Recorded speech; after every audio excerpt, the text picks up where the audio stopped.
Hello, welcome back to another exciting episode today. I've been waiting for this for such a long time. The Rodecaster Pro 2. It's a mixer, but it does so much more that they call it the Integrated Audio Production Studio. Okay. So this is from Rode. And I did get it on Amazon. I'll put a link down below. I paid for it myself. And just so you know how long I have saved up for this, this is the Rodecaster Pro 2. I wanted the Rodecaster Pro 1. Okay. But this one, Pro 2, it's actually good that I waited and took a little more time to get the money for it. Because this is so much more than the first one.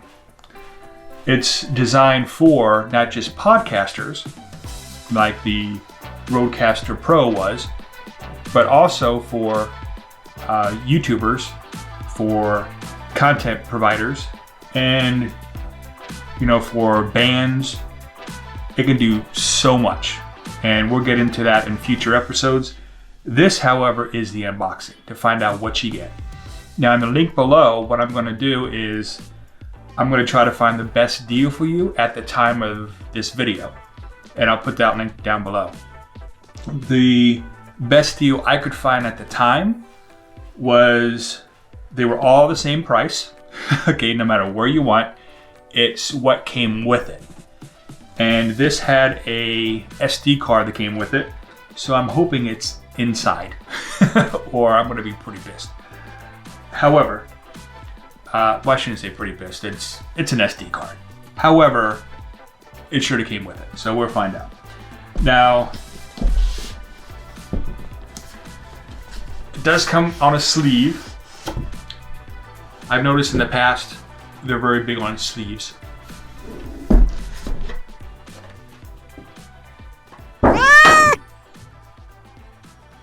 Sorry, I thought he was out of the way. Alrighty. So on the box itself, it does have, of course, Rodecaster information. Once you take the sleeve off, everything's in black and white. It's kind of boring, but it does give all the information that you need. On the side, it does talk about Revolution preamps. So it has lots of preamps in here. It has mic, mine, and instrument inputs. It has studio grade processing. It has smart pads. And it has advanced connectivity. Wi-Fi. Okie dokie. And then, on the back, here's all the stats. Go ahead and read all that. Okay, done. So now, how do you get in this thing?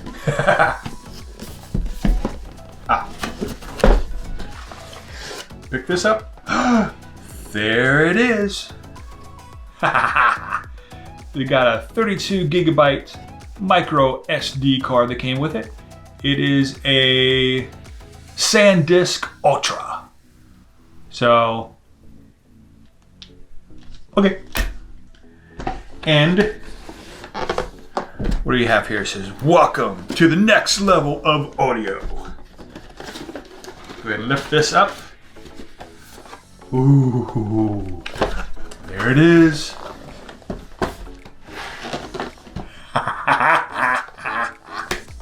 Okay, so there's a lot of parts. Ooh, here. There's something in here. Oh, power cable.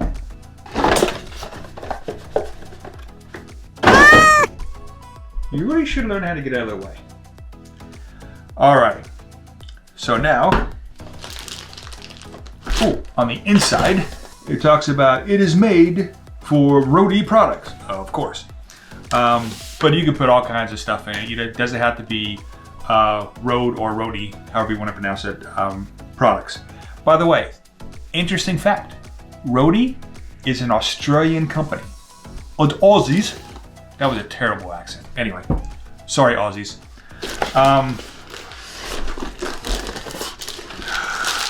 That's pretty.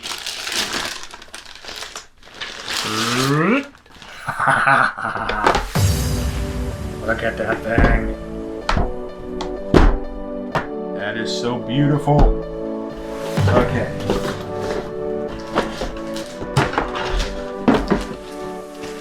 Are you out of the way now? Okay.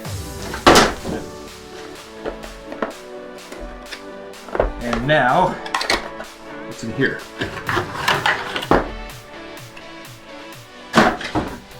We got USB-C to USB-C, so you can plug it into some of the newer computers, Microsoft-based computers, or as it is USB-C to USB-C, it's really designed to go to Mac products, MacBooks, those kind of things.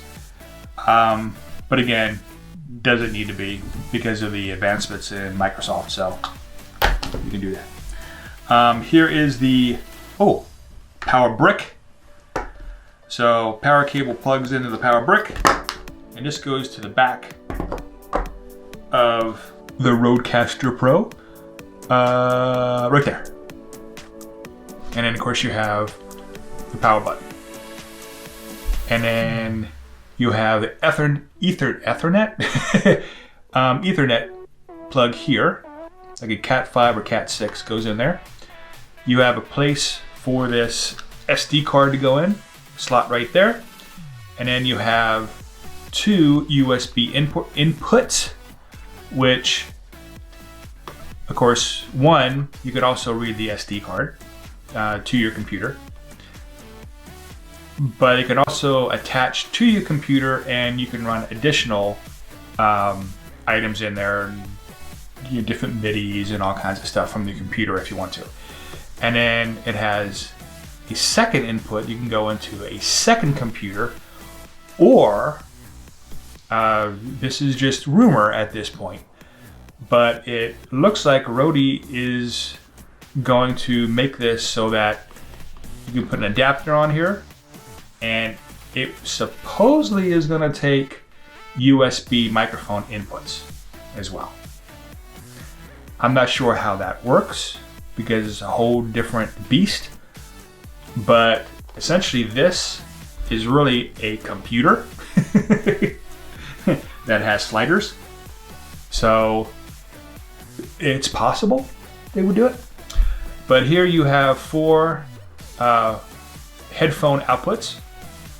You have two monitor outputs, and then you have 1, 2, 3, 4 XLR and 3/4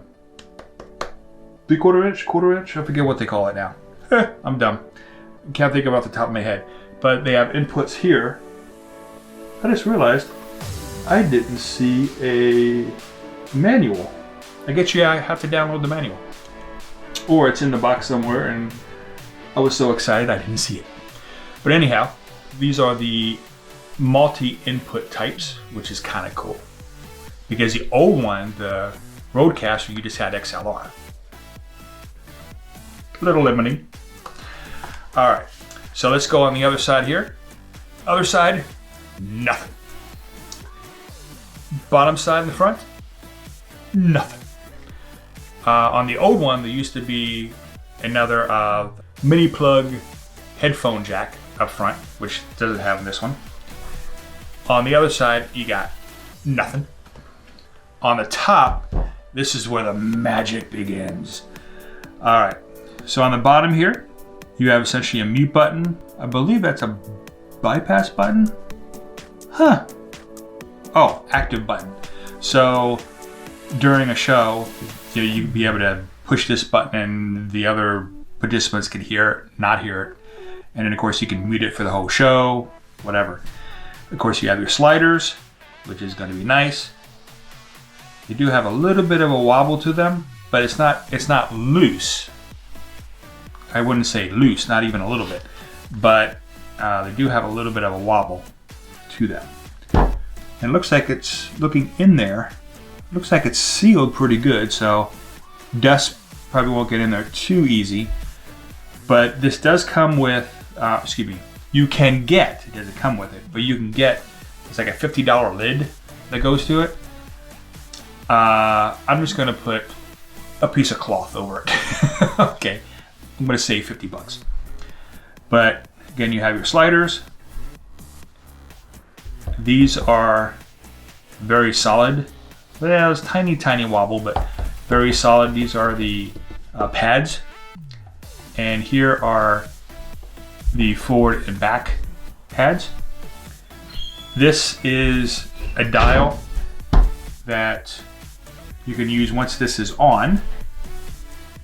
You have like these 3 virtual sliders, for instance, or when you're in the menu, this is how you select on the menu. This screen is actually a touch screen, from what I understand. So that is pretty awesome. And then here, these volume controls are the volume controls for the headsets that go out to the participants of the podcast. Okay. Or if, like for instance, my wife and I, we are doing a show and helping to co-host, we should be able to put the volume controls up. And my understanding is this thing is so powerful that just a little bit is all you need to hear out of the microphones. And because if you go up even a quarter, it's gonna blow your eardrums out. So very powerful machine.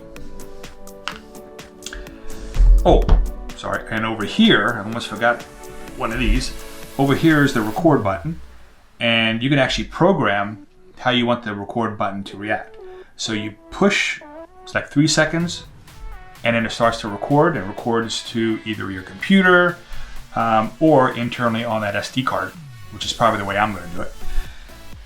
And then this is where the programming can come in on the software, is you push it and it goes on standby, then you push it again and it stops. Or if you're the type of person that you just want to push it to record, push it to stop recording, you can program to do that too. It's very intuitive, which you'll see in future episodes. Well, that's about it for the unboxing and a general explanation of what these buttons are. So if you have any questions at all, go ahead and put it in the comments below. And then once my other videos come out, my setup videos, how to update the software in this, which is, from what I understand, very easy. If I have any issues, because some people said they were having issues with the on-off switch being loose, but this sounds really good and feels really tight. So maybe they made a change to that. All right. And as always, have a great day. I'm so excited.